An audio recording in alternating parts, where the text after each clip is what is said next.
Jeffrey Epstein, the sexual Jeffrey Dahmer, was a notable financier with upwards or possibly exceeding $1 billion over 5 luxury residences, including a private island for private affairs. And most notably, Jeffrey Epstein is infamous for being a rapist and a pedophile. There are 2 things here that I've noticed the news has been negligent to cover or largely misleading. First of all, what Jeffrey Epstein was charged with is in itself a crime. He was charged for a second time with 2 counts of solicitation of prostitution. First and foremost, his victims, that number in the scores possibly exceeding 100, many underage, are victims. They are not prostitutes. Jeffrey Epstein had $1 billion.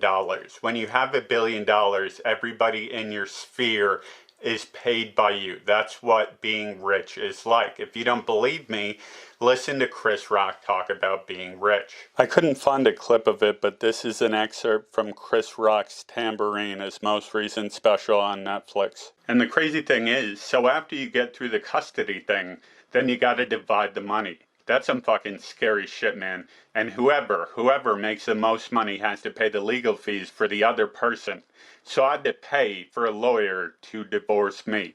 That's like hiring a hitman to kill you. It's like, okay, here's a picture of me. I'm going to be at Burger King at 10:38, okay? Shoot me in the head and give me a call. So I'm in court.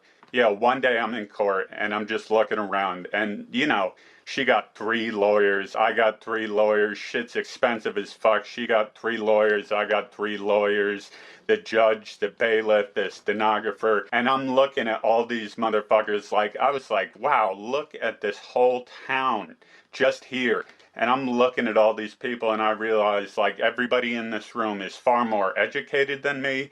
Everybody. I dropped out of Boise High, okay? Got college motherfuckers coming at me, right? And I realize everybody in the room born to much better circumstances than me. And everybody in there is there to take my money. It's like everybody in here is going to leave with more money except me. And they got up that morning, they brushed their teeth, they put on suits, they fixed their hair with the sole purpose of taking my shit. And at that moment, I realized something. I made it. I made it. Started from the bottom, now I'm here. I made it, man.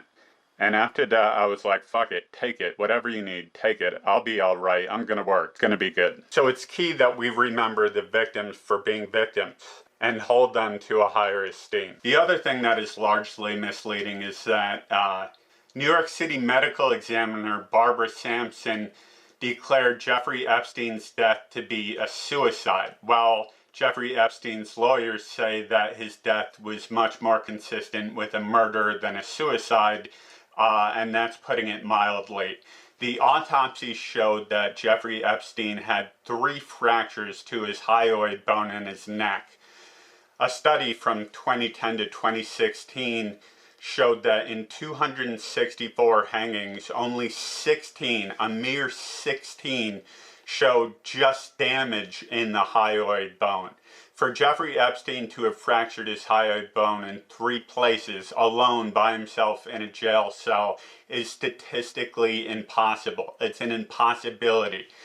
Also, the Wikipedia article on Jeffrey Epstein suggests that Jeffrey Epstein was not only harmed by his cellmate 2 weeks prior to his death on August 9th or 10th of 2019, he was paying other inmates to keep from being harmed.